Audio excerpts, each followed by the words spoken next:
الله وحده اشمأزت قلوب الذين لا يؤمنون بالآخرة وإذا ذكر الذين من دونه إذا هم يستبشرون قل اللهم فاطر السماوات والأرض عالم الغيب والشهادة أنت تحكم بين عبادك فيما كانوا فيه يختلفون ولو أن للذين ظلموا ما في الأرض جميعا ومثله معه لافتدوا به من سوء العذاب يوم القيامة وبدا لهم من الله ما لم يكونوا يحتسبون وبدا لهم سيئات ما كسبوا وحاق بهم ما كانوا به يستهزئون وإذا مس الإنسان ضر دعانا ثم إذا خولناه نعمة منا قال إنما أوتيته على علم بل هي فتنة ولكن أكثرهم لا يعلمون قد قالها الذين من قبلهم فما أغنى عنهم ما كانوا يكسبون فأصابهم سيئات ما كسبوا والذين ظلموا من هؤلاء سيصيبهم سيئات ما كسبوا وما هم بمعجزين أولم يعلموا أن الله يبسط الرزق لمن يشاء ويقدر إن في ذلك لآيات لقوم يؤمنون صدق الله العظيم.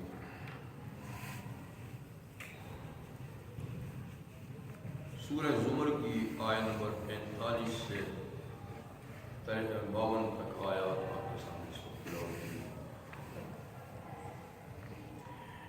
ان آیت مبارکہ سے پہلے اللہ نے اپنی قدرت کاملہ اور احیاء بعد الموت، مرنے کے بعد دوبارہ جی اٹھنے پر دلیل دی تھی روزانہ کی موت یعنی نیند اور حیات یعنی جاگنے کو، کہ اللہ تعالیٰ یتوفی الانفس حین موتہا، یعنی موت کے وقت اللہ روحوں کو پورے کا پورا لے لیتا ہے پھر واپس نہیں کرتا. اور واللتی لم تمت فی منامہا، اور وہ جو نیند میں نہیں مرتے ان کی روح کو بھی اللہ تعالیٰ رات کے وقت لے لیتے ہیں. لیکن یہ روح انسانی ہے، روح حیوانی نہیں. روح حیوانی تو رہتی ہے جس کی وجہ سے انسان کروٹیں بدلتا ہے، سانس لیتا ہے، جیتا ہے. لیکن روح انسانی نیند کے وقت لے لی جاتی ہے. اگر کسی کی نیند ہی میں موت کا وقت آ گیا ہو تو پھر جو نیند کے وقت روح لے لی اس کو واپس نہیں بھیجا جاتا، اس کو روک لیا جاتا ہے اور دوسری روح بھی ختم ہو جاتی ہے حیوانی. لیکن جس کی موت کا فیصلہ نہیں ہوتا تو جاگنے کے وقت اس کی روح کو پھر واپس نہیں دے دیا جاتا ہے. تو یوں روزانہ رات کو روح نکال کے صبح کو پھر ڈالی جاتی ہے، یا نیند کے وقت نکال کے جاگتے وقت پھر ڈالی جاتی ہے. یہ منظر تو تم روزانہ دیکھتے ہو. اگر یہ مانتے ہو تو پھر موت جو لمبی نیند ہے اس کے بعد قیامت کے اٹھنے کو کیوں نہیں مانتے؟ وہ بھی تو نیند ہے، یہ بھی تو ایک نیند ہے.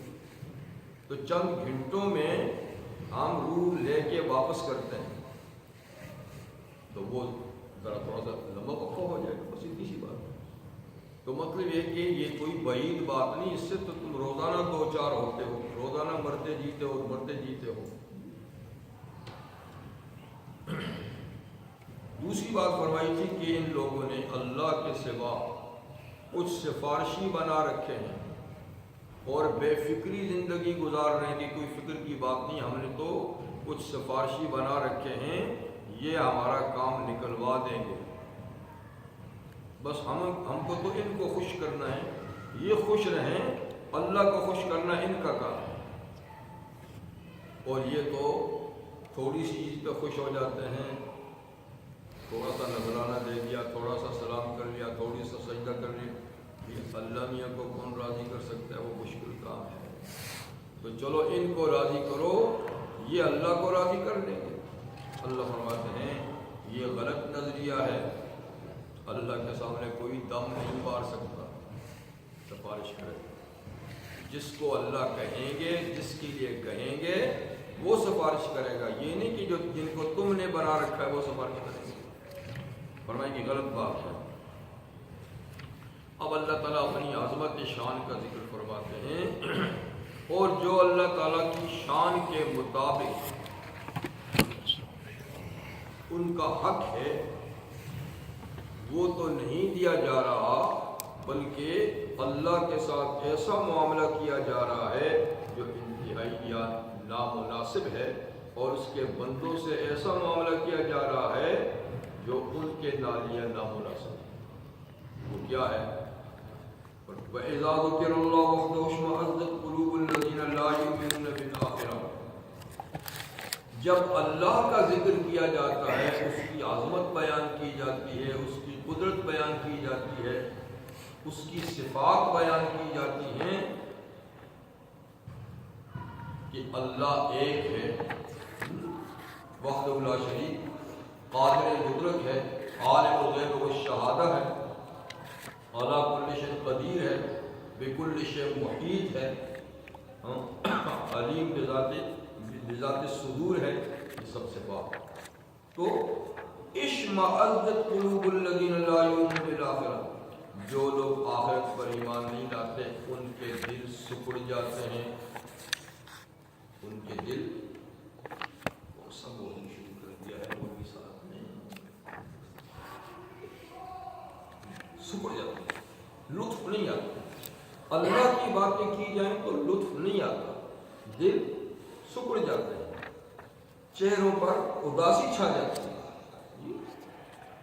وَإِذَا ذُكِرَ الَّذِينَ مِن دُونِهِ، اور جب ان لوگوں کا ذکر کیا جاتا ہے، ان ہستیوں کا ذکر کیا جاتا ہے جو اللہ کے سوا ہیں، دیوی ہے، دیوتا ہیں جی، اور جو بھی ان کے ہیں جی، اللہ کے سوا جو بھی، ان کا جب ذکر چھڑتا ہے اِذَا هُمْ يَسْتَبْشِرُونَ، چہرے کھل جاتے ہیں، نعرے لگتے ہیں، خوش ہوتے ہیں، واہ واہ کیا بات کر دی، واہ واہ کیا بات کر دی۔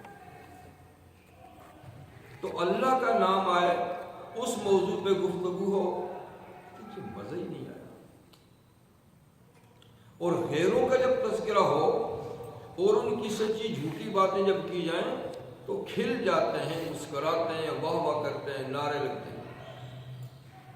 اب یہ ان لوگوں کا ذکر ہے کہ جو آخرت پر یقین نہیں رکھتے،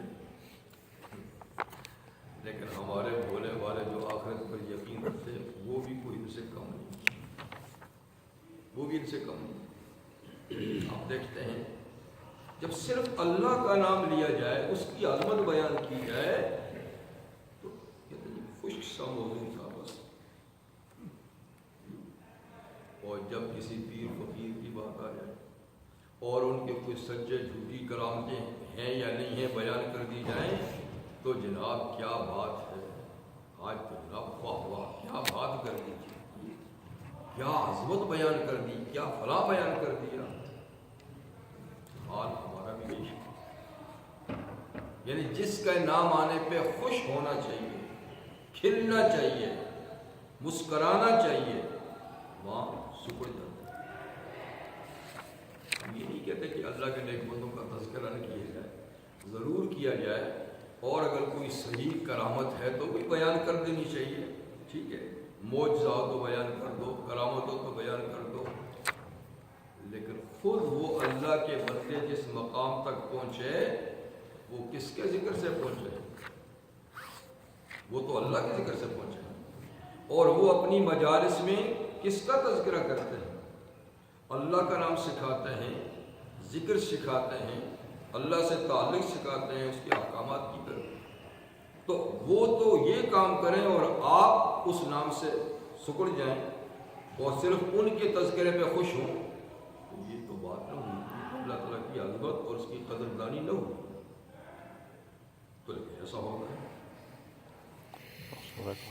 قل اللہم فاطر السماوات، اب آپ دیکھیں قرآن، آپ روزانہ روزانہ کا مطلب ہے کہ جب بھی ہم آتے ہیں اور تذکرہ کرتے ہیں تو اللہ ہی کا ذکر قرآن میں ہے، اللہ تعالیٰ ہی کا ذکر ہے، اسی کی عظمت بیان ہوتی ہے، اسی کی قدرت بیان ہو رہی ہے، اسی کے لیے دلائل بیان ہو رہے ہیں۔ تو یہاں کوئی قصہ کہانی تو نہیں چل رہا، قصہ کہانی کوئی بھی نہیں آ رہا، جو واقعات ہیں وہ بھی اللہ ہی سے متعلق ہیں، اس کی عظمت سے، لیکن اس کی طرف آتا کون ہے؟ ہم قصے کہانیوں کی کتابوں پہ ہی گزارا کرتے ہیں۔ تو اسی لیے معاملہ جتنا اللہ سے ربط اور تعلق ہوگا، محبت ہوگی، تو دین میں ترقی ہوگی، معاملات سدھریں گے، اور جتنا اللہ تعالیٰ کو فراموش کیا جائے گا، بھولا جائے گا، تو اتنا ہی معاملہ الجھتا جائے گا، سلجھے گا کبھی نہیں۔ آگے ایک دعا ہے، اللہ تعالیٰ تلقین فرماتے ہیں، قُلِ اللَّهُمَّ فَاطِرَ السَّمَاوَاتِ وَالْأَرْضِ، کہہ دیجئے محمد صلی اللہ علیہ وسلم، کہہ دیجئے اے اللہ فاطر السماوات والارض، بغیر نقش نمونے کے آسمانوں اور زمین کو بنانے والے، جو پیشگی کوئی نقشہ نہیں، نقشہ بھی نہیں، اور کوئی ساز و سامان بھی پہلے نہیں کہ پہلے ایک چیز میٹیریل تیار کیا گیا پھر اس سے جوڑ کے ہی بنا، نہیں، تو آسمان و زمین کو بغیر کسی مشینری کے، بغیر کسی سامان کے، بغیر کسی معمار و مزدور کے، بغیر کسی سابقہ نقشے کے، اتنی بڑی کائنات کو بنانے والے فاطر السماوات والارض۔ یہاں چھوٹی سی عمارت دیکھتے ہیں تو دنگ رہ جاتے ہیں، پتہ نہیں واہ واہ کیا بات ہے، کہاں سے مٹیریل لایا ہے، کیا یہ انجینئر بڑے پائے کا اس نے یہ نقشہ بنایا ہے، اور یہ معمار ماشاء اللہ ماشاء اللہ۔ تو چھوٹی سی بلڈنگ ہوگی تو اس پہ تو بنانے والے کی واہ واہ ہوگی، اور اتنی عظیم بلڈنگ بنانے والے کا کوئی ذکر ہی نہیں کرتا جی۔ کیسا شاندار چھت بنایا ہے اللہ نے جی، کہ دیکھتے تھکے نہیں، اور ہم کتنا سنہری نقش و نگار کا چھت بھی بنائیں، کچھ دیر دیکھتے دیکھتے اکتا جاتے ہیں، کتنی ہی لائٹیں کیوں نہ ہوں، کمکمے کیوں نہ ہوں، کچھ دیر دیکھتے دیکھتے تھک جاتے ہیں، لیکن یار باہر ڈان میں جاتے ہیں، کرسی باہر بچھا دو، اور وہاں جا کر آسمان کا نظارہ کرتے ہیں، ستاروں کے کمکمے دیکھتے ہیں۔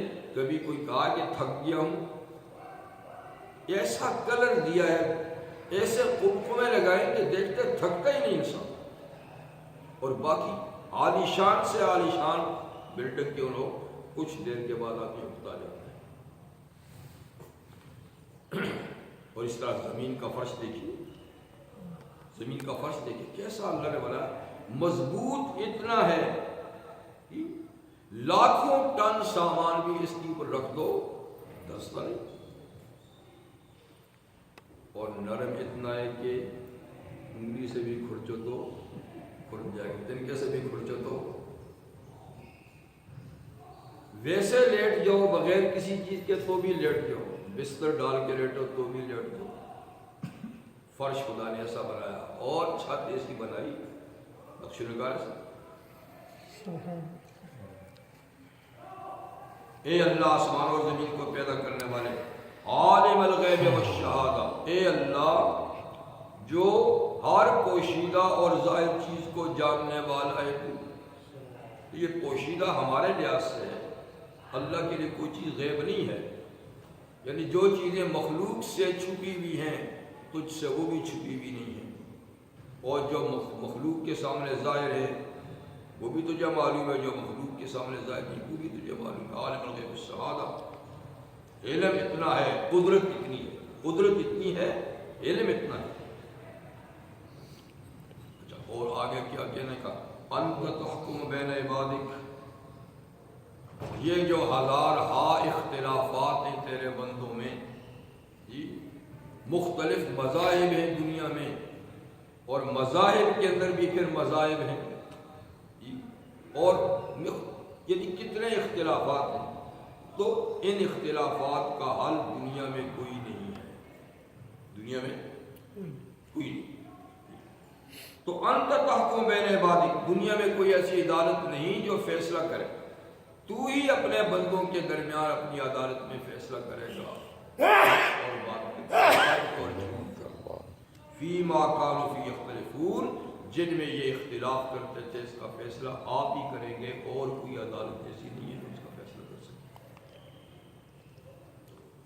تو اللہ کی عدالت ایسی ہوگی کہ وہاں سب فیصلے ہو جائیں گے بالکل درست، ذرا بھی اس میں اونچ نیچ نہیں ہوگی، اور بہت جلدی فیصلہ ہوگا. واللہ سریع الحساب، دیر بھی نہیں لگے گی. پتہ نہیں کتنے انسان ہیں، کتنے جنات ہیں، اور کتنی اور مخلوق ہے کہ فیصلے تو سب میں ہوں گے، لیکن سارے فیصلے حدیث میں ہے کہ آدھے دن میں ہو جائیں گے. آدھا دن بھی دنیا کا دن، آخرت کا نہیں. کیونکہ 6 گھنٹوں میں سب فیصلہ ہو جائے گا، سب کے مقدمات کی سماعت بھی ہو جائے گی، فیصلہ بھی ہو جائے گا. تو سریع الحساب اتنے ہیں اور فیصلہ سب کا کریں گے. تو نبی کریم صلی اللہ علیہ وسلم اس کے ساتھ کچھ اور کلمات ملا کر دعا کرتے تھے. کہتے تھے قل کا لفظ تو اللہ کی طرف سے کہا گیا نا، یہ دعا میں شامل نہیں. اللہم سے دعا شروع ہوئی تو آپ فرماتے تھے اللہم فاطر السماوات والارض عالم الغیب والشہادہ انت تحکم بین عبادک فیما کانوا فیہ یختلفون. جی تو پھر کہتے تھے یعنی اس کے ساتھ جو دعا کے کلمات آپ ملاتے تھے، تو انت تحکم بین عبادک، تو آپ دعا میں فرماتے تھے کہ اہدینی، اے اللہ میری رہنمائی کر، مجھے رستہ بتا. اہدینی لما اختلف فیہ من الحق بإذنک، مجھے سیدھا رستہ دکھا ان چیزوں میں جس میں حق بات میں اختلاف کیا گیا ہے. حق بات میں جو اختلاف کیا گیا ہے اس میں مجھے آپ سیدھے رستہ بتائیے اپنے حکم سے. یعنی آپ نے فیصلہ کرنا ہے نا، تو مجھے دنیا میں بھی اس بات میں جو حق بات میں لوگوں نے اختلاف کر ڈالا ہے، اس میں جو سیدھا رستہ ہے نا اس میں مجھے قائم کیجئے، وہ رستہ مجھے دکھائیے. انک تہدی من تشاء الی صراط مستقیم، آپ جس کو چاہتے ہیں ہدایت دیتے صراط مستقیم کی. تو میری دعا ہے کہ دنیا میں بھی جو اختلافات لوگوں نے ڈالے ہیں اس میں جو رائے حق ہے اس پہ مجھے قائم رکھیے، اس کی مجھے میری رہنمائی کیجیے. یہ دعا ہمیں بھی کرنی چاہیے. ہم بھی بے شمار اختلافات میں پڑے ہوئے ہیں اور فتنے کا دور ہے، پتہ نہیں چلتا ادھر صحیح ہے ادھر صحیح ہے. کچھ ایسی چیزیں نا کہ آپ اس میں فرق نہیں کر سکتے، تو اس میں اللہ سے دعا مانگنی چاہیے کہ ہم فرق نہیں کر سکتے، تو آپ جو سیدھا رستہ ہے اللہ ہم کو اس پہ قائم اور دائم رکھیے. اب پھر اس کے بعد اللہ تعالیٰ قیامت کے بارے میں ہی ارشاد فرماتے ہیں کہ کوئی یہ نہ سمجھے، کوئی مجرم یہ نہ سمجھے کہ دنیا میں جرم کی سزا سے بچنے کے لیے جو طریقے ہیں یا ان میں سے کوئی قیامت کے دن بھی کام آئے گا. کبھی نہیں ہے. تو دنیا میں مجرم کے جرم سے بچنے کے لیے کئی ذرائع ہیں. ایک تو سفارش ہے کہ کسی بڑے آدمی کی سفارش آ جائے تو بڑے سے بڑا مجرم جو ہے نا وہ سزا سے بچ جاتا ہے. اس سلسلے میں جو انتظام ان لوگوں نے کیا ہے کہ اپنے طور پہ سفارشی بنائے ہیں، اس کی نفی تو اللہ نے اوپر کر دی کہ وہ کام نہیں آئے گی. دوسرے کو فرمایا کہ بڑا تنفع شفاعت، اپنی مرضی کی سفارش قیامت کے دن نفع نہیں دے گی، بلکہ کسی کو سفارش کی اجازت ہی نہیں ملے گی. جس کو اللہ کہیں گے وہ کرے گا، جس کے لیے کہیں گے اس کے لیے ہی کرے گا. تو سفارشی خود اللہ مقرر کریں گے اور جس کے لیے کہیں گے اس کے لیے وہ کرے گا. مرضی وہاں بھی نہیں چلے گی اس کی. تو ایک تو یہاں بھی نفی کر دی کہ جو تم نے سفارشی بنائے ان کی سفارش نہیں چلے گی. دوسری چیز جو دنیا میں جرم کی سزا سے بچنے کے لیے کارآمد ہوتی ہے وہ ہوتی ہے رشوت دے کر جی بڑے سے بڑا مجرم جو ہے وہ چھوٹ جاتا ہے. تو اللہ اس کے بارے میں فرماتے ہیں وَلَوْ أَنَّ لِلَّذِينَ ظَلَمُوا، اگر وہ لوگ جنہوں نے دنیا میں کفر، شرک اور بڑے بڑے گناہ کر کے اپنے اوپر ظلم کیا ہے، اگر یہ لوگ ان کے پاس قیامت کے دن ما فی الارض جمیعا، جو کچھ بھی زمین میں خزانے ہیں وہ سارے کے سارے اس کے قبضے میں ہوں، اس ظالم شخص کے قبضے میں زمین کے سارے خزانے ہوں، بلکہ وَمِثْلَهُ مَعَهُ، اتنے اور بھی بھری ہوئی زمین خزانوں کی اس کے قبضے میں ہو، اس کی ملکیت میں ہو، اور اتنا ہی اور بھی خزانہ اس کے پاس ہو، لَفْتَدُوا بِهِ مِنْ سُوءِ الْعَذَابِ، اور وہ اس کو فدیے میں پیش کرے آخرت کے برے عذاب سے کہ یہ لیجئے اور مجھے عذاب مت دیجئے. تو اللہ فرماتا قیامت کے دن دوسری آیت میں کہ ما تقبل منہم، قبول نہیں کیا جائے گا، قبول نہیں کیا جائے گا. پہلے تو کسی کے پاس پینی بھی نہیں ہوگی، قیامت میں کس کے پاس؟ سب خالی ہاتھ ہوں گے، قارون بھی خالی ہاتھ ہوگا جی، اور کسی کے پاس کچھ بھی نہیں ہوگا. یہ تو فرضی بات ہے. فرض کرو کہ ہر مجرم کے پاس اس کی ملکیت میں اتنی بڑی دولت ہو کہ بھری ہوئی زمین سونے کی، جیسے کہ سورہ آل عمران میں سونے کا لفظ ہے، سونے کی بھری ہوئی زمین، اور اتنی ہی ایک زمین اور بھی، اور وہ فدیے میں دے، فرمایا کہ وہ قبول نہیں کیا جائے. مطلب کہ کوئی مالی چیز جرم کے بدلے میں قبول نہیں کی جائے. اور ایک اور چیز جس کا یاد ذکر نہیں مگر سورہ بقرہ میں ذکر ہے، وہ یہ کہ وَلَا هُمْ يُنصَرُونَ، جتھا اور پارٹی بھی کام نہیں آئی.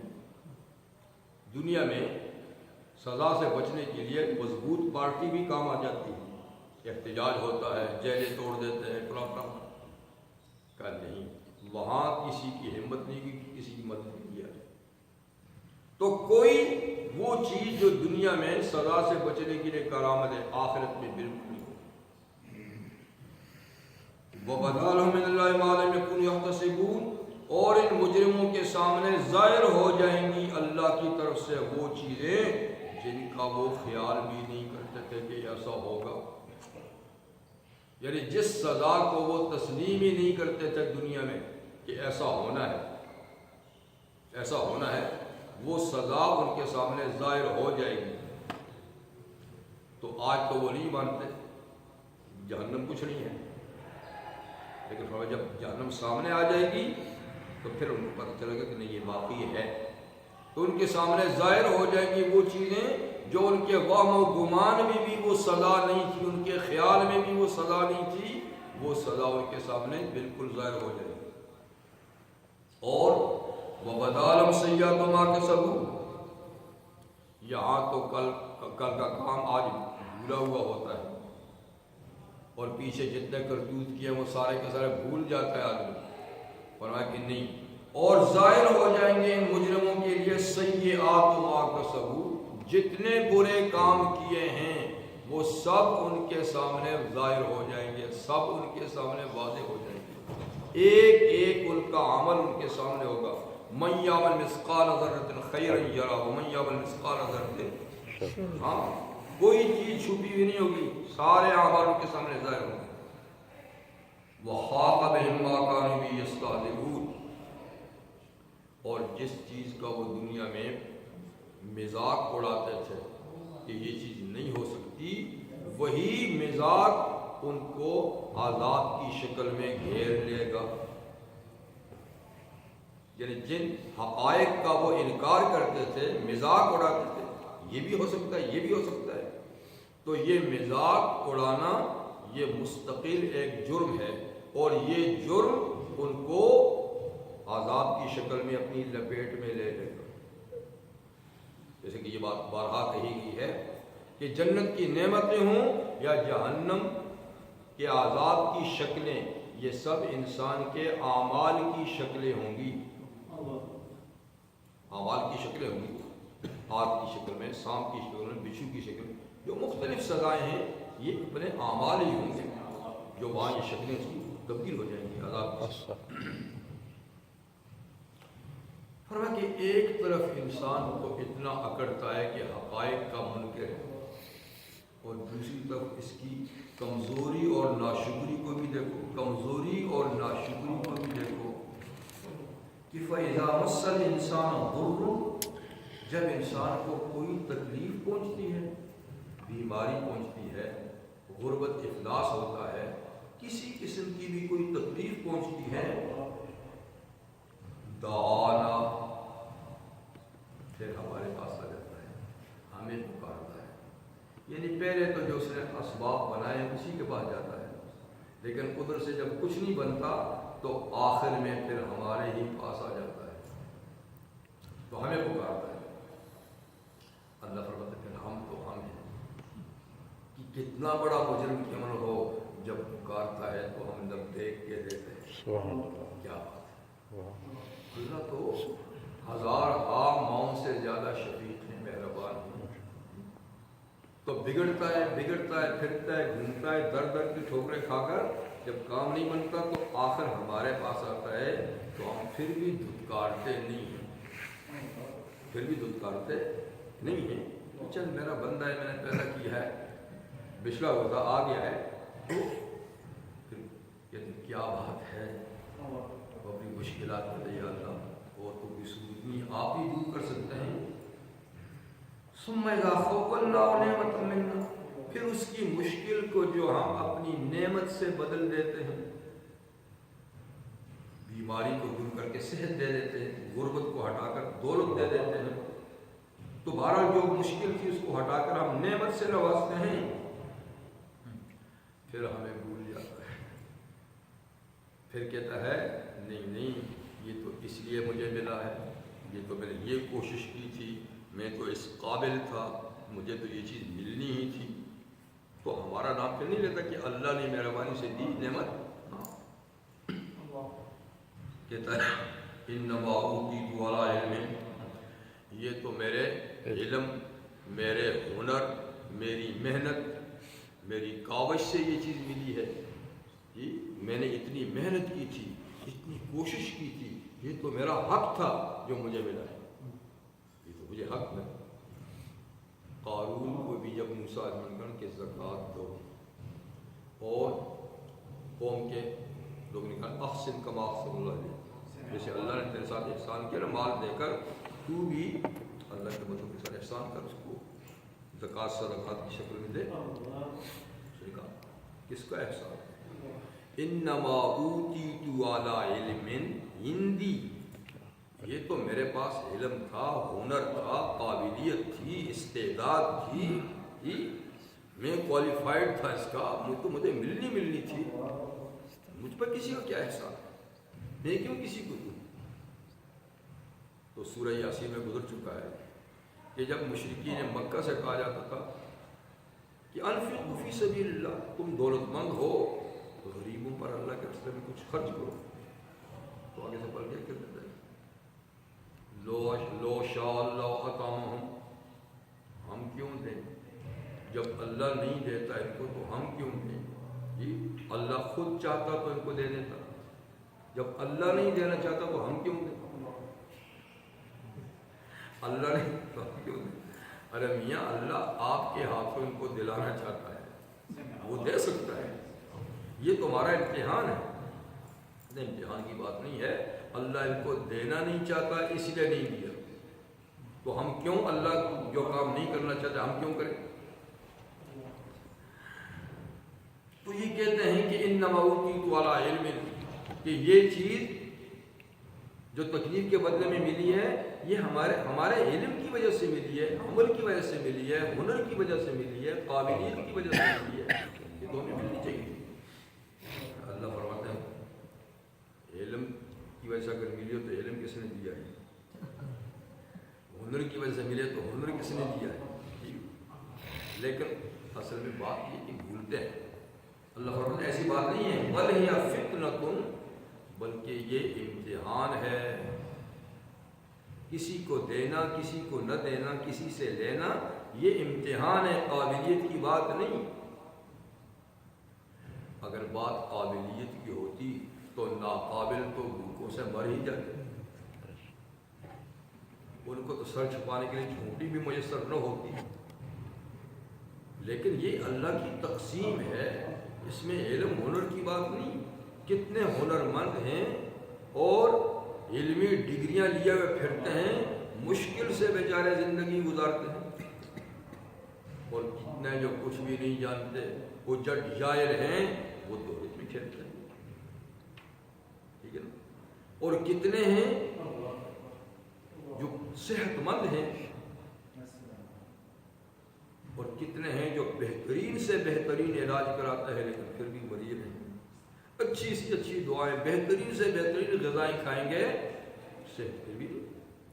تو صحت کوئی دوائی میں، کوئی غذا ہی میں نہیں ہے، یہ بھی اللہ کی دین ہے. کوئی پانی کو بھی دھو دھو کے پیتے ہیں، ہم سبھی دھو کے پیتے ہیں. پانی کو دھو دھو کے پیتے ہیں. کوئی تالاب کا پانی پیتے ہیں بیچارے. آپ غریب ملکوں میں جائیں، جوڑ کا پانی، تالاب کا پانی، کھٹے کھٹے ماشاءاللہ زمیندار ہیں، کام کرتے ہیں. اور ہم تو سوچ سوچ کے تھک جاتے ہیں کہ ان کا تو نہیں ہے. اور پھر بھی صحت ایسی ہے. جو روکھی سوکھی روٹی کھاتے ہیں صحت مند ہیں، اور جو مرغن غذائیں کھاتے ہیں وہ تو صحت اللہ دیتا ہے، غذائیں نہیں دیتی. تندرستی اللہ دیتا ہے، صحت مقام، صحت افزا مقام نہیں دیتا. یہ اسباب ہے، لیکن ان اسباب سے چیز نہیں بنتی جب تک کہ مسبب الاسباب کا حکم نہ ہے. تو فرمائے یہ نعمتیں دینا، یہ انما فتنہ، یہ آزمائش کے طور پہ کسی کو دی، کسی سے دی ہے. اس کی قابلیت نہ سمجھو، اس کو محنت نہیں سمجھو. وَلَكِنَّ أَكْثَرَهُمْ لَا يَعْلَمُونَ، لیکن اکثر لوگ اس بات کو نہیں جانتے. تو ان کی نظریں ساری اسباب پر ہیں، مسبب الاسباب نہیں. حق تعالیٰ ہم فرماتے ہیں کہ یہ بات کوئی آج کی نہیں ہے کہ آج کے لوگ ایسا کرتے ہیں. قَدْ قَالَهَا الَّذِينَ مِن قَبْلِهِمْ، ان سے پہلے لوگ جو گزرے نا وہ بھی ایسی ہی باتیں کہا کرتے تھے. جیسے کہ قارون کا بھی ذکر کیا کہ یہ بات قارون نے بھی کی. فَمَا أَغْنَىٰ عَنْهُم مَّا كَانُوا يَكْسِبُونَ، تو جو وہ کرتے تھے وہ چیزیں ان کے لیے، اس کو ان کے لیے کارآمد نہ ہوئی. جو وہ عمل کرتے تھے تو یہ باتیں، یہ چیزیں نصیحت کا، جب ہمارے عذاب آیا تو سب کو بہا کر دیں گے. یہ چیزیں کام نہیں. فَأَصَابَهُمْ سَيِّئَاتُ مَا كَسَبُوا، تو انہوں نے جو برے کام کیے تھے وہی کام مصیبت بن کر پہنچے ان کو، وہی ان کے زوال کا باعث بنے. جس کو ترقی کا ذریعہ بنایا تھا وہی ان کے زوال کا ذریعہ بنا. اور وَالَّذِينَ ظَلَمُوا مِنْ هَٰؤُلَاءِ سَيُصِيبُهُمْ سَيِّئَاتُ مَا كَسَبُوا، پر انہی کی بات نہیں، ہمارا قانون سب کے لیے یکساں ہے، ایک جیسا ہے.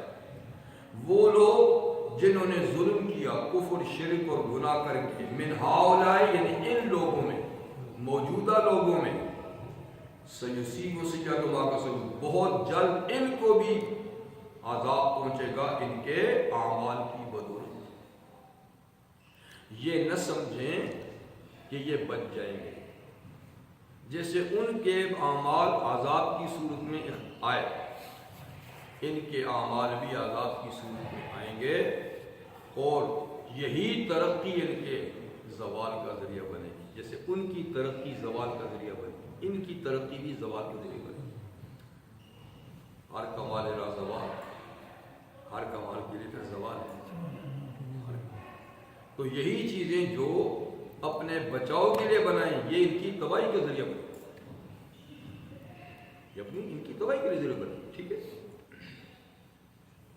اور وما ہم بمعجزین، اللہ کے فیصلوں سے یہ بھاگ نہیں سکتے. اللہ کو اپنے فیصلے نافذ کرنے سے یہ روک نہیں سکتے، خدا کو یہ عاجز نہیں کر سکتے، جب وہ کرنا چاہے گا لمحہ کر دے گا۔ رزق ہی کے بارے میں اللہ تعالیٰ فرماتے ہیں کہ یہ میری تقسیم سے ملتا ہے، اور اس پر کسی کو مغرور نہیں ہونا چاہیے، دولت پر مغرور نہیں ہونا چاہیے، اس لیے کہ یہ میرے دین سے ملتی ہے۔ قسمت کے لکھے ہوئے کو بھولے نہیں انسان، دنیا کی کسی چیز پہ بھولے نہیں انسان، اس لیے کہ دنیا میں جو چیز ملتی ہے اللہ کی تقسیم سے ملتی ہے۔ اولم یعلموا، کیا ان لوگوں نے یہ بات جانی نہیں، یعنی ان کو جاننی چاہیے، ان اللہ یبسط الرزق لمن یشاء ویقدر، اللہ پھیلاتا ہے روزی جس کے لیے چاہتا ہے اور تنگ کرتا ہے جس کے لیے چاہتا ہے، بے حساب دیتا ہے جس کو چاہتا ہے، حساب سے دیتا ہے جس کو چاہتا ہے۔ تو یہ کوئی اللہ کے ہاں قبولیت کی نشانی نہیں کہ جس کو زیادہ ملا وہ مقبول ہے اور جسے کم ملا وہ مقبول نہیں، ایسی بات نہیں۔ تو نہ یہ اس کا تعلق کفر اسلام سے ہے، نہ اس کا تعلق نیکی بدی سے ہے روزی کی تقسیم کا، بلکہ یہ اللہ کی حکمت سے اس کا تعلق ہے۔ اپنی حکمت سے وہ بد کردار کو بھی بہت دولت دے دیتا ہے اور نیک کو تنگ دیتا ہے، کافر کو بہت دے دیتا ہے جی، کبھی مسلمان کو بھی بہت دے دیتا ہے۔ تو دنیا کی مختلف قوموں میں غربت بھی ہے جی، دولت بھی ہے۔ تو یہ تقسیم کوئی اللہ کے ہاں قبولیت کا معیار نہیں، جو لوگوں نے اس کو معیار قبولیت سمجھ رکھا ہے، ایسی بات نہیں، بلکہ اللہ تعالیٰ اپنی حکمت سے جس کو چاہتے ہیں زیادہ دیتے ہیں، جس کو دیتے ہیں کم دیتے ہیں۔ ان فی ذلک لآیات لقوم یؤمنون، بے شک رزق کی تقسیم میں اللہ تعالیٰ کی بہت سی نشانیاں ہیں، لیکن ان لوگوں کے لیے ہیں جو اللہ پر ایمان لاتے ہیں، جو مومن ہیں، وہ اس میں بھی تقسیم رزق میں بھی اللہ تعالیٰ کی بہت ساری نشانیاں پاتے ہیں اور اللہ پر ایمان لاتے ہیں کہ بے شک یہ اللہ ہی کا کام ہے۔ ایک آدمی ڈھیروں محنت کرتا ہے، گھنٹوں محنت کرتا ہے، مشکل سے گزار چلاتا ہے۔ ایک آدمی چند گھنٹے کام کرتا ہے، کھاتا بھی رہتا ہے۔ تو یہ اللہ کی تقسیم سے مل رہا ہے، ورنہ محنت سے ملے تو محنت کش کو زیادہ ملنا چاہیے، غیر محنت کو کم، لیکن محنت کا تعلق نہیں ہے، نہ اس کے ساتھ علم کا تعلق ہے۔ وہی ایک جاہل بے شمار علم رکھتے ہیں، یعنی دولت رکھتے ہیں، علم والے کم رکھتے ہیں۔ تو یہ اللہ کی تقسیم سے، اللہ ایک جگہ فرماتے ہیں نحن قسمنا بینہم معیشتہم فی الحیاۃ الدنیا، ہم نے دنیا کی زندگی میں سامان عیش ہم نے ان میں تقسیم کیا ہے۔ ورفعنا بعضهم فوق بعض درجات، اور ہم نے رزق کی تقسیم میں درجہ بندی کی ہے، کسی کو اوپر کے لیول میں رکھا ہے، کسی کو ذرا نیچے۔ اس کی کئی وجوہات حکمت ہیں۔ ایک حکمت اللہ فرماتے ہیں یہ لیتخذ بعضهم بعضا سخریہ، تاکہ ایک دوسرے کا کام نکلے، ایک دوسرے کا کام نکلے۔ سب کو ایک سطح اور لیول پہ اگر رکھتے کوئی کسی کا کام آتا، تو یہ کم زیادہ رکھا ہے تاکہ دنیا کا نظام چلے، ایک دوسرے کے کام آئے۔ کسی کو دولت دی، اس کو محنت کی ضرورت ہے، کسی کے پاس قوت ہے، دولت نہیں ہے، تو یہ اس کی ضرورت مند ہے، اس کو اس کی ضرورت ہے۔ اس کا کارخانہ غریب سے چلے گا، ٹھیک ہے نا، اور غریب کو پیسہ وہاں سے آئے گا، تو دونوں کا کام چلے گا۔ اگر یہ دونوں طبقے نہ ہوں تو سارا سسٹم بیٹھ جائے گا۔ تو فرمایا یہ دنیا کے نظام کو چلانے کا ایک حکیمانہ سسٹم ہے، جس کی وجہ سے دولت کی تقسیم میں یہ اونچ نیچ ہم نے رکھی ہے۔ یہ کوئی قبولیت یا مردود ہونے کی کوئی نشانی نہیں۔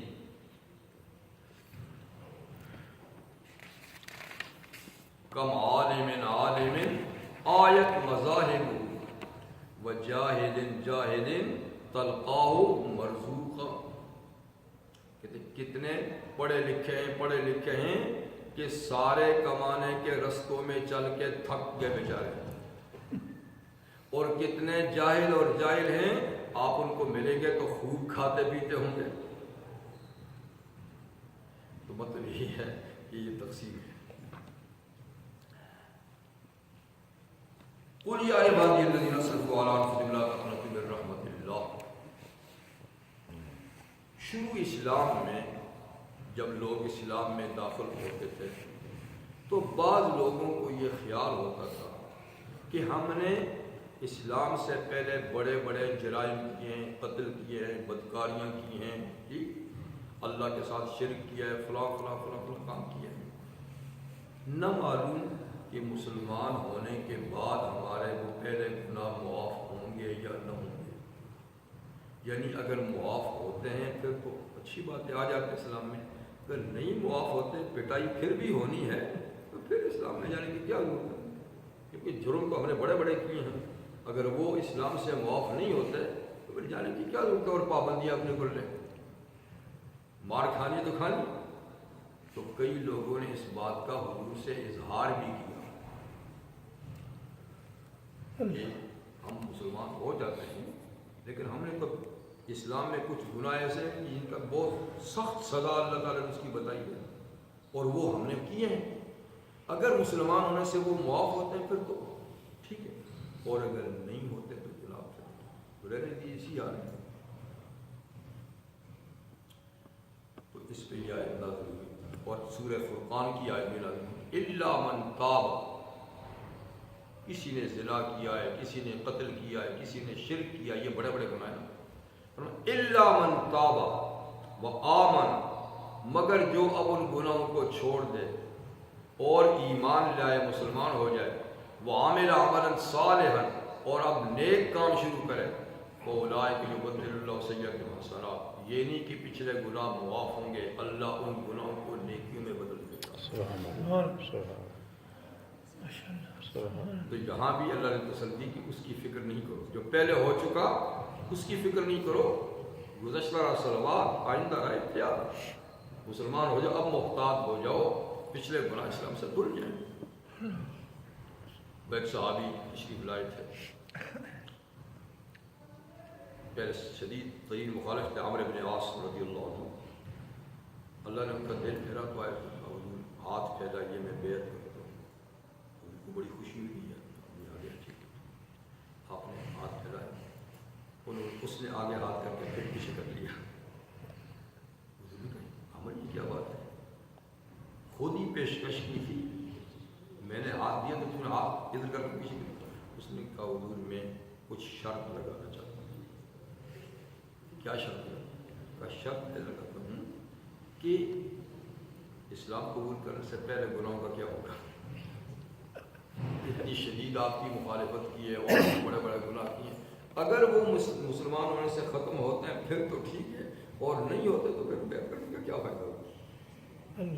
تو پھر حضور نے فرمایا کہ نہیں، تسلی رکھ، ان الاسلام یہدم ما کان قبلہ۔ خود مسلمان ہونا، کلمہ پڑھ کے مسلمان ہونا، یہ اتنا بڑا چوٹی کا عمل ہے کہ یہ پچھلے سارے گناہوں کو ختم کر دیتا ہے۔ تو ایک پھر فرمایا ان الہجرت تہدم ما کان قبلہ، پھر مکہ سے مدینہ ہجرت کرنا یہ بھی اتنا چوٹی کا عمل ہے جو پچھلے سارے گناہوں کا خاتمہ کر دیتا ہے۔ اور تیسرا ان الحج یہدم ما کان قبلہ، بیت اللہ کا حج کرنا یہ بھی پچھلے گناہوں کا خاتمہ کر دیتا ہے۔ تو مطلب یہ ہے کہ پچھلے گناہ معاف ہو جائیں گے اسلام قبول کرنے سے، ایک، اور دوسرے کے توبہ کرنے سے۔ توبہ بھی اللہ تعالیٰ نے ایک ایسا عمل رکھا ہے کہ آدمی مسلمان ہونے کے بعد بھی بڑے سے بڑے جرائم کرے لیکن سچی توبہ کر لے، پچھلے گناہ معاف ہو جاتے سارے کے سارے۔ لیکن گناہ کون سے معاف ہوتے ہیں؟ جو اللہ کے حقوق سے تعلق رکھتے ہیں، اور اس میں بھی معافی کی صورت یہ ہے، اسلام لانے سے تو چلے جائیں گے، لیکن جو مسلمان ہے اور گناہ کرتا ہے تو اس کی توبہ کی شرط ایک یہ ہے کہ جن اعمال کی قضا ہے تو ان کی قضا شروع کر دیں. نمازیں نہیں پڑھی، روزے نہیں رکھے، زکاتیں نہیں دیں، تو جتنی نہیں کیے یہ کام شروع کر دیں. کرتے کرتے اگر زندگی نے وفا نہ کی اور یہ رہ گئے تو معاف ہو جائے. لیکن کوئی کہتا نہیں میں نے توبہ کر لیا، نمازیں نہیں پڑھتا، تو اس طرح نہیں ہوگی. لیکن جو معاملات لوگوں کے ساتھ ہیں تو اس کی توبہ میں شرط ہے کہ وہ ان سے اپنے معاملات کی صفائی کرا لیں. مطلب کہ مالی حق ہے، ادا کر سکتے تو کر دے، نہیں کرا سکتا تو جا کے اس سے معافی مانگ لے، معاف کرا دے، دے سکتے تو دے دے. اور کوئی کسی قسم کا حق ہے، مار پیٹ کا، گالی گلوچ کا وغیرہ، اس کی بھی معافی کرا دے. اگر وہ آدمی نہیں ملتا یا مر گیا ہے تو پھر اللہ ہی سے دعا کرے کہ اللہ تعالیٰ اس کو اس کا جو حق بنتا ہے اس کی ادائیگی آپ ہی کر دیں. میں آپ سے سوال کرتا ہوں. اور یہ کہ اس کے لیے کوئی ایثار ثواب استغفار بھی کرے، یہ بھی یعنی اس کے ختم ہونے کا ایک طریقہ ہے. تو مطلب یہ ہے کہ حقوق اللہ اسلام لانے سے تو معاف ہو جائے. اسلام کے بعد طلب کیا ہے تو توبہ بھی کرے، ساتھ میں قضا بھی شروع کر دے. حقوق العباد کی جتنی ادائیگی کر سکتا ہے ادائیگی کرے، معاف کرا سکتے تو معاف کرائے. اور نہیں ملتا وہ آدمی تو پھر اس کے لیے دعا اور استغفار کرے اور اللہ سے تعالیٰ سے کہے کہ یا اللہ اب وہ آدمی نہیں ہے کہ میں اس سے معافی طلب کر سکتا ہوں، تو آپ ہی اس کے جو حقوق ہیں اس کا تحمل کیجیے، مجھے اس سے بری عظمت کیجیے، تو انشاءاللہ معاملہ صاف ہو جائے گا. تو ایسی کوئی بات نہیں ہے کہ معاملہ صاف نہ ہو سکے. قل یا عبادی الذین اسرفوا علی انفسہم، کہہ دیجیے محمد صلی اللہ علیہ وسلم، اے میرے بندو. اللہ فرماتا ہے میں کہہ دی میری طرف سے کہہ دیجیے اے میرے بندو جنہوں نے زیادتی کی ہے اپنی جانوں پر، گناہ کر کر کے گناہ کے انبار لگا دیے، زیادتی کی اپنی پر، لا تقنطوا من رحمت اللہ، اللہ کی رحمت سے نا امید نہ ہو. تمہارے گناہ اس کی رحمت کے مقابلے میں سمندر کی جھاگ کی طرح بھی نہیں. اللہ کی رحمت بے پایاں ہے، اس کے مقابلے میں تمہارے گناہ کوئی حیثیت نہیں رکھتے. صرف تم ان کو ختم کرنے کے لیے کہہ تو دو نا اللہ کو، تو اللہ کی رحمت سے نا امید نہ ہو. حضرت یعقوب علیہ السلام نے یوسف علیہ السلام کی تلاش میں بیٹوں کو بھیجا تو آپ نے فرمایا اذهبوا فتحسسوا من یوسف واخیہ ولا تیأسوا من روح اللہ انه لا یئس من روح اللہ الا القوم الکافرون. کہ بیٹو جاؤ یوسف اور اس کے بھائی بنیامین کی تلاش کرو. یعنی بنیامین کا تو پتہ ہے کہ مصر میں قید ہے، یوسف کا پتہ نہیں ہے، لیکن جاؤ دونوں بھائیوں کی تلاش کرو اور تم اللہ کی رحمت سے نا امید لو. کہ یوسف کی کیا تلاش کریں جا، وہ تو بچپن میں کیا پتہ نہیں کہاں ہے نہیں ہے. تو بنیامین کی تو بات ٹھیک ہے جی قید ہے، اس کی کیسے کریں؟ فرمایا تم اس کے بارے میں بھی اللہ کی رحمت سے نا امید نہ ہو، اس لیے کہ انه لا یئس من روح اللہ الا اللہ کی رحمت سے صرف کافر ہی نا امید ہوتا ہے، مومن اللہ کی رحمت سے نا امید نہیں ہوتا. معاملہ کتنا بھی سنگین اور مشکل ہو اللہ کی رحمت سے امید رکھو کہ یہ حل ہوگا، نا امید مت. تو اللہ کی رحمت سے یعنی تم بھی نا امید نہ ہو. ان اللہ یغفر الذنوب جميعا، کیونکہ اللہ تعالیٰ سارے گناہ معاف کر دے گا. اس کی بے پایاں رحمت کے سامنے تمہارے گناہوں کی کوئی حیثیت ہی نہیں ہے، سب گناہ معاف کر دے گا. انہ هو الغفور الرحیم، کیونکہ وہ بہت زیادہ بخشنے والا بے حد مہربان ہے، بے حد مہربان ہے. یہ کام تو تم کرو، یعنی توبہ کرو. اور پھر شرط، دو چیزیں شرط میں آگے، وہ ایک ہی وَأَنِيبُوا إِلَىٰ رَبِّكُمْ، اللہ کی طرف انابت کرو، اب اللہ کی طرف رجوع کرو. پہلے کر چکے ہو سو کر چکے ہو، اب اللہ کی طرف مڑ جاؤ، رجوع کرو. دوسری بات وَأَسْلِمُوا لَهُ، اور اللہ کے تابع فرمان ہو جاؤ، اب نافرمانی مت کرو. غلط رستے سے پلٹ کے آ جاؤ اور اب اللہ کی نافرمانی. وَأَسْلِمُوا لَهُ یعنی اس کے تابع ہو جاؤ، اس کے فرمان اس کے حکم کے سامنے جھک جاؤ. من قبل ان یاتیکم العذاب، عذاب آنے سے پہلے پہلے، کیونکہ عذاب آ گیا پھر جھکاؤ کام نہیں آئے گا، پھر اطاعت کام نہیں آئے گی. تو عذاب سے مطلب کیا ہے؟ یعنی جب عذاب کے آثار سامنے آ جائے، اس کی نشانیاں سامنے آ جائے تو پھر توبہ قبول نہیں ہوگی. یہ تو قومی لحاظ سے ایسا ہوتا ہے جی. اور ایک یہ بھی ہے، یعنی موت کا وقت آ جائے اور موت کے آثار سامنے آ جائے تو وہ بھی ایک عذاب سامنے آ جاتا ہے، موت کے فرشتے نظر آنے لگے، اس وقت کی توبہ بھی اللہ قبول نہیں کرتا. تو اس سے پہلے پہلے انیبوا الی ربکم واسلموا، اللہ کی طرف رجوع کر لو اور خدا کے حکم کے سامنے جھک جاؤ، کام بن جائے گا. لیکن جب عذاب آنکھوں کے سامنے آ گیا اب ٹلے گا نہیں. ثم لا تنصرون، پھر تمہاری مدد نہیں کی جائے گی. واتبعوا احسن ما انزل الیکم من ربکم، اور توبہ کے بعد پیروی کرو بہترین اس چیز کی جو تمہاری طرف نازل کی گئی ہے تمہارے رب کی طرف سے. تو بہترین چیز کیا نازل کی گئی ہے؟ اسی صورت میں پیچھے گزر چکا.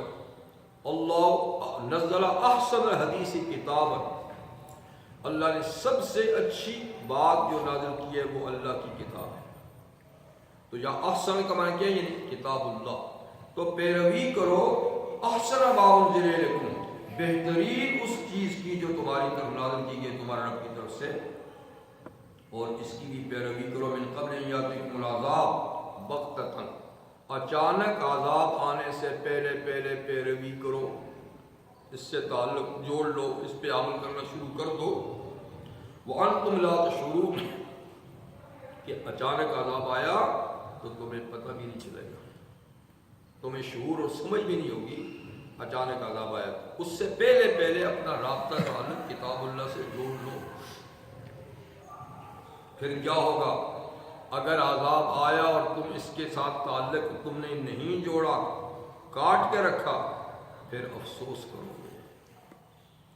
ان تقول نفس، پھر یہ کہ آدمی کہے گا، یا نفس کا معنی آدمی کہے گا یا حسرتا، ہائے افسوس، یا حسرتا ہائے افسوس، علی ما فرطت فی جنب اللہ، وہ جو میں نے کمی اور کوتاہی کی تھی اللہ کے معاملے میں، اللہ کے ساتھ، اس کے دین کے ساتھ جو میں نے کوتاہی کی، کمی کی، اس کا حق ادا نہیں کیا، ہائے افسوس اس پر. وَإِن كُنتُ لَمِنَ السَّاخِرِينَ، اور میں تو مزاح ہی اڑانے والوں میں رہا، میں تو مزاح ہی اڑانے والوں میں رہا، اس کو گپ شپ ہی سمجھتا رہا اور میں نے اس کا حق ادا نہیں کیا. تو ہائے افسوس، یعنی اس وقت جب عذاب آیا تو افسوس کے ہاتھ ملتا رہے گا، کہے گا ہائے افسوس، مجھے اللہ نے بڑا موقع دیا تھا اور میں نے موقع گنوا دیا، میں نے بڑی کوتاہی اور کمی کی اللہ کے دیے ہوئے موقع سے، اور یہ کہ میں تو حق بات کا مزاح ہی اڑاتا رہا، اس کو سیریس لیا ہی نہیں میں نے. او تقولا، یا جب عذاب آئے گا تو پھر یوں کہے گا آدمی لو ان اللہ ہدانی لکنت من المتقین، او جی میں کیا کروں، میری قسمت ہی میں نہیں تھا، اگر اللہ مجھے ہدایت دیتا تو میں بھی آج نیکوکار لوگوں میں سے ہوتا. مطلب یہ ہے کہ بات اللہ پہ ڈال دے گا، اور میری قسمت میں ہدایت نہیں تھی. لو ان اللہ ہدانی، اگر مجھے اللہ تعالیٰ ہدایت دیتے لکنت من المتقین، تو میں بھی متقی لوگوں میں سے ہوتا. بس یہ اللہ ہی نے ہدایت نہیں دی تو میں کیا کروں. اور تقولا، یا پھر عذاب آنے کی صورت میں یوں کہے گا، کب حین تری العذاب، جب عذاب کو دیکھے گا تو یوں کہے گا لو انی کرۃ فاکون من المحسنین، کاش کہ مجھے اللہ دوبارہ پھر بھیج دے، عذاب میں نہ ڈالے، تھوڑا سا اور موقع دے دے تو اب تو میں نیکی کرنے والوں میں سے ہوں گا، چانس مل جائے. تو فرمایا فرمایا جب عذاب آئے گا تو ان میں سے ایک بات بھی نہیں ہوگی پہلے سے تمہیں خبر آ کر، افسوس کرنا بھی کام نہیں آئے گا، اور بات قسمت پہ ڈالنے سے بھی بات نہیں بنے گی، اور دوبارہ بھی تمہیں چانس نہیں ملے گا۔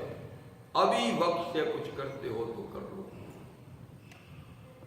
اللہ فرمائیں گے کیوں نہیں، میں نے تو بڑا چانس دیا تھا تجھے، بلا کیوں نہیں، قد جات کا آیاتی، میری آیتیں تیرے پاس آئی ہوئی تھی، کتاب آئی ہوئی تھی جی، فکذبت بہا، تو نے اس کی تکذیب کی، یا تو سرے سے مانا نہیں، اور یا یہ کہ مان کر بھی عمل نہیں کیا، تو یہ بھی ایک تکذیب ہے نا عملی طور پہ، کہ تو نے تکذیب کی، تو نے خیال ہی نہیں کیا، واستکبرت، اور تو نے بڑائی کی، یعنی وجہ نہ ماننے کی کیا تھی، غرور، تکبر کیا، وکنت من الکافرین، اور تو منکر لوگوں میں رہا۔ تو میں نے تو اسباب ہدایت کے بھیج دیے تھے، کتاب آئی، نبی آیا جی، مبلغ آئے، ساری چیزیں تمہارے سامنے کر دی انہوں نے، اور کیا کہتے ہو کہ مجھے اللہ نے ہدایت نہیں دی، ہدایت کے اسباب تو بھیجے، اب ہدایت قبول کرنا نہ کرنا تو تمہارا اپنا کام ہے۔